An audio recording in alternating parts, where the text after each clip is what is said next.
Assalamu alaikum 7th class. I hope you will be fine. So we were on lesson number 7, a dengue patient visits a doctor. We have discussed its word sentences, translation and everything, but still there is exercise to do.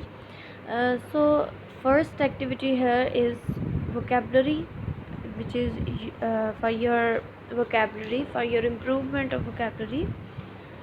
So here is some word. Encircle the list or encircle the word which does not belong to the group.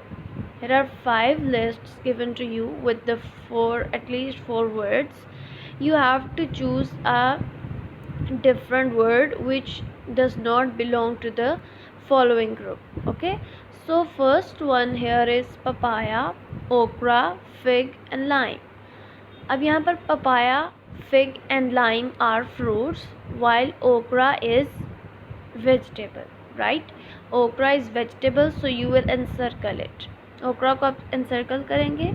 उसके बाद second में है throat, chest, room, belly. Throat, chest, belly are the parts of body and room is a different word, right?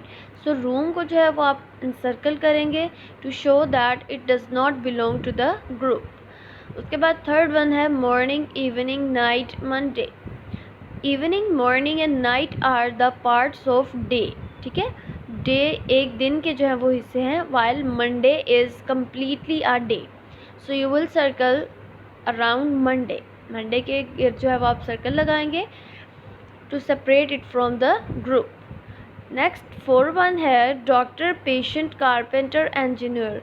यहाँ पर आप देखें doctor, carpenter and engineer are the professions while patient is जिसे आप मरीज़ कहते हैं. ठीक है, तो इसको आप सर्कल करेंगे which does not belong to the group of professions.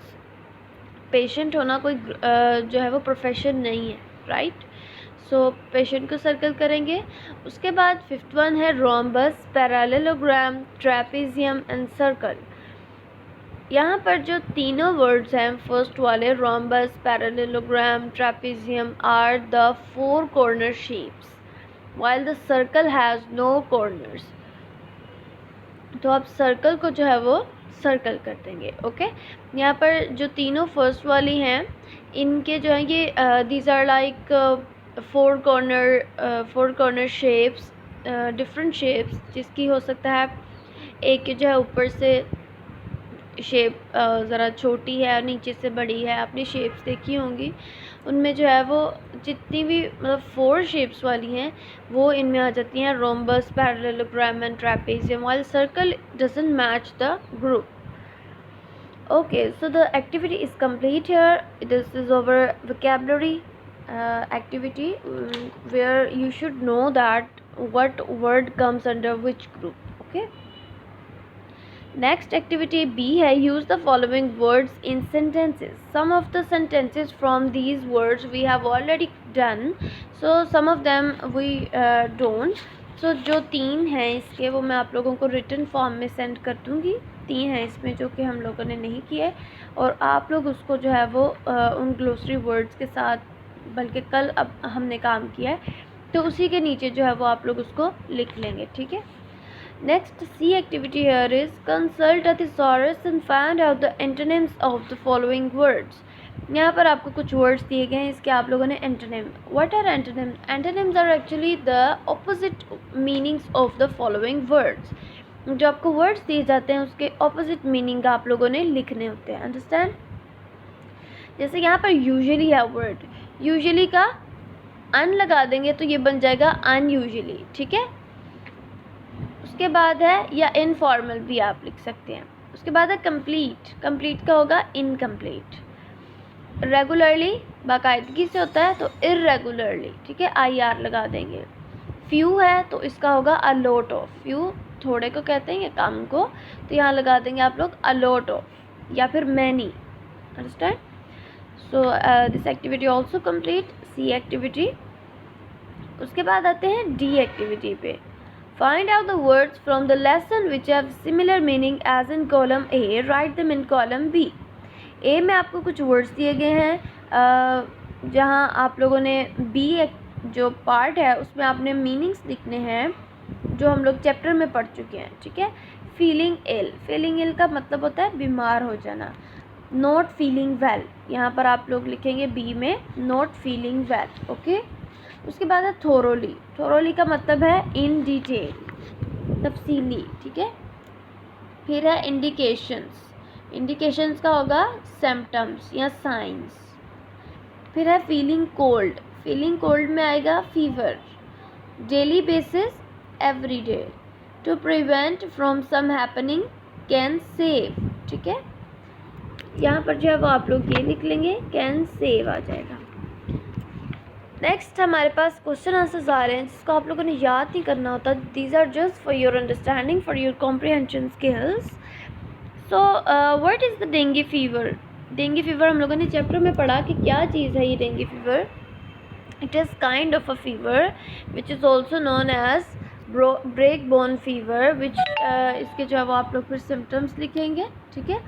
उसके बाद what are the symptoms of dengue fever? Dengue fever के क्या सिम्टम्स हैं? ये पेन बिहाइंड आइज, हेडेक, उसके बाद fever, right, and act behind ache in your joints and muscles. These are the symptoms of dengue fever. What happens if the patient does not take precautions? He can lead towards death, ठीक है, उसको जो है वो death की तरफ पहुंचा सकती है ये बीमारी। How can we protect ourselves from dengue fever? By using repellents, insecticides, and after going outside wear full sleeves, okay. उसके बाद है what means can be used to create awareness about dengue fever? We can use social media and multimedia to protect or to save others, to create awareness about dengue fever, okay. So next है आप लोगों के पास, the doctor advises Ali to take rest for how many weeks? 2 weeks, for 2 weeks. The patient suffers from, patient को जो है वो क्या, किस चीज़ में मुब्तला था वो? हाई फीवर में। Dengue is also known as break bone fever, okay. Use of insecticides and repellents is dash to avoid dengue fever is essential, ज़रूरी है। उसके बाद Ali wanted to give this information to his friends, okay.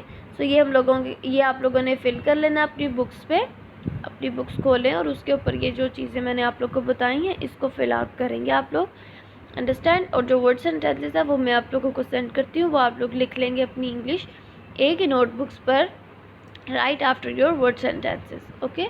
That's all for today. अल्लाह हाफिज़।